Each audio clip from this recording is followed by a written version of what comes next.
अध्याय 63। खलनायिका पूछताछ करती है, भाग दो। तभी शैल को एक बात का यकीन हो गया। एरन परेशान था। यह इतना दुर्लभ दृश्य था कि उसने भी इसे कुछ ही बार देखा था। यह स्पष्ट था कि उसके पास छिपाने के लिए कुछ था। उसने उसे और पूछताछ करने से रोकने के लिए वो मिठाई भी निकाली जिसकी वो बहुत कद्र करती थी। शैल ने एक कुकी उठाई। एरन इन स्वादिष्ट मिठाइयों का इस्तेमाल करके उसका मुंह बंद करने की कोशिश कर रहा था। क्या वो मुझे मूर्ख समझता है? वह कुकी खाते हुए एरन से पूछताछ जारी रखने वाली थी, लेकिन वह नहीं कर सकी। ये इतनी मीठी और स्वादिष्ट थी कि वो अपना ध्यान उससे हटा नहीं सकी। अंत में शैल मिठाई से हार गई, इसलिए वो एरन से आगे पूछताछ नहीं कर सकी। दरअसल मिठाई से लोगों की भावनाओं को बहलाना संभव नहीं था, लेकिन ये कुछ अलग था। ऐसा लग रहा था कि शैल का इन मिठाइयों के स्वाद पर फिदा होना अपरिहार्य था। किसी कारण से उसके स्वाभिमान को ठेस पहुंची और शैल ने बाकी समय चुपचाप बिताया। जब एरन हमेशा की तरह चला गया तो शैल सीधे उस फार्मासिस्ट के पास गई जिसके पास उसने जांच के लिए गोलियां छोड़ी थीं। उसने कहा था कि वो अगले दिन नतीजों के लिए वापस आएगी, लेकिन शैल इतना लंबा इंतजार नहीं कर सकी। उसने जल्दी से फार्मासिस्ट को ढूंढा और पूछा, दवा के बारे में तुम्हें क्या पता चला? ये एक सटीक सवाल था और फार्मासिस्ट ने तुरंत जवाब दिया। वो एक फार्मासिस्ट थी जो खलनायिका के चरित्र को जानती थी, इसलिए उसने जल्द से जल्द सामग्री का विश्लेषण किया था। यह माना के कारण होने वाली रक्त के थक्के जमने की बीमारी की दवा है। दवा इसे ठीक नहीं कर सकती है, लेकिन ये चीजों को थोड़ा धीमा कर देती है। रक्त के थक्के जमने की बीमारी, यह एक ऐसी बीमारी थी जिसके बारे में शैल ने कभी नहीं सुना था, इसलिए उसने फार्मासिस्ट को घूरना जारी रखा, जिससे उसे विस्तृत स्पष्टीकरण देने के लिए प्रेरित किया। फार्मासिस्ट, जो पूरी तरह से तैयार थी, फिर से बोली, हमें केवल इतना पता है कि रक्त के थक्के जमने की बीमारी माना के कारण होती है, लेकिन सटीक कारण अज्ञात है। दवा के अलावा रोगी शुद्ध माना से भरी हवा में व्यायाम करके भी बेहतर महसूस कर सकता है। शैल ने उस समय के बारे में सोचा जब उसने एरन के साथ एस्बेल क्षेत्र में पहाड़ों पर चढ़ाई की थी। उस स्थान पर हवा शुद्ध माना से भरी हुई थी। शैल के विचार समाप्त होने के बाद फार्मासिस्ट ने जारी रखा, मीठे से परहेज करना और भरपूर नींद लेना रोगी को कम से कम थोड़ी देर के लिए अच्छी स्थिति में रख सकता है।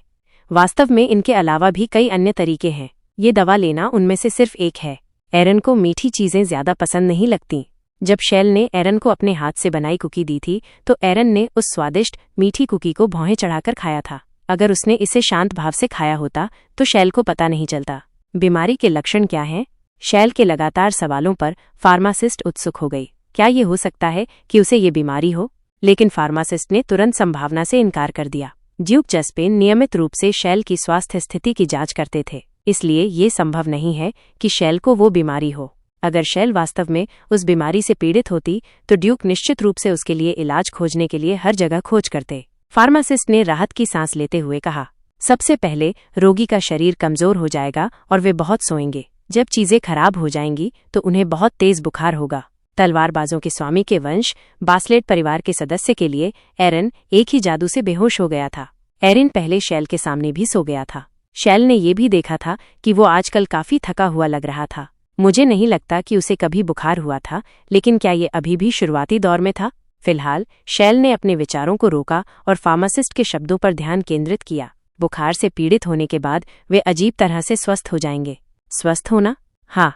इस पर शैल ने अपना सिर झुकाया। तो क्या इसका मतलब ये नहीं है कि ये एक ऐसी बीमारी थी जो समस्या नहीं होगी? लेकिन फार्मासिस्ट के शब्द यहीं खत्म नहीं हुए और 1 सप्ताह के भीतर मर जाएंगे। फिर भी अगर वे पहले बताए गए तरीकों का अभ्यास करते हैं तो क्या ये ठीक होगा? वे सिर्फ अस्थायी उपाय हैं। ये गिरावट को धीमा कर देता है, लेकिन इसे रोकता नहीं है। शैल ने वापस पूछा, तो हमें इसका इलाज कैसे करना चाहिए? ईज़बेल परिवार के फार्मासिस्ट के रूप में वो सभी प्रकार की बीमारियों और उपचारों के बारे में जानती थी, इसलिए उसके लिए इस दुर्लभ बीमारी के इलाज के बारे में जानना संभव था। शैल के शब्दों पर फार्मासिस्ट ने बोलने से पहले एक गहरी सांस ली। मूल उपन्यास के मुख्य पात्रों के अजीब व्यक्तित्व थे। नहीं, वास्तव में कई रोमांटिक काल्पनिक उपन्यास ऐसे ही थे। कुछ पुरुष नायक दयालु और विनम्र हो सकते हैं, लेकिन उनमें से अधिकांश नहीं थे। अधिकांश पुरुष नायक गंदे व्यक्तित्व वाले थे और महिला नायक के प्रति जुनूनी थे। ऐसे व्यक्तित्व वाले पुरुष नायक आमतौर पर बहुत लोकप्रिय थे। मूल उपन्यास में क्राउन प्रिंस ज़ेरोच एडगर्स की भूमिका बिल्कुल वैसी ही थी। वो महिला नायक के प्रति अत्यधिक जुनूनी था और प्यार के लिए तरसता था। वह यहाँ क्यों है? तुम क्ली के साथ क्या कर रहे हो? ये एक अजीब स्थिति थी। क्ली का कंगन इतना शक्तिशाली नहीं था क्योंकि कंगन के माध्यम से लंबे समय तक संचार करना संभव नहीं था। आप अधिक से अधिक कुछ शब्दों के साथ संवाद कर सकते हैं, इसलिए हम एक रेस्तरां में मिलने के लिए सहमत हुए। समस्या ये थी कि जब मैं क्ली के साथ बैठी थी तो क्राउन प्रिंस अचानक प्रकट हो गया। ये स्पष्ट था कि जेरोज क्ली का पीछा कर रहा था। क्ली भी हैरानी से जेरोज को घूर रही थी। क्या मुझे उसे दवा देकर चले जाना चाहिए? अजीब स्थिति को देखते हुए मुझे नहीं पता था। कहानी जारी रहेगी।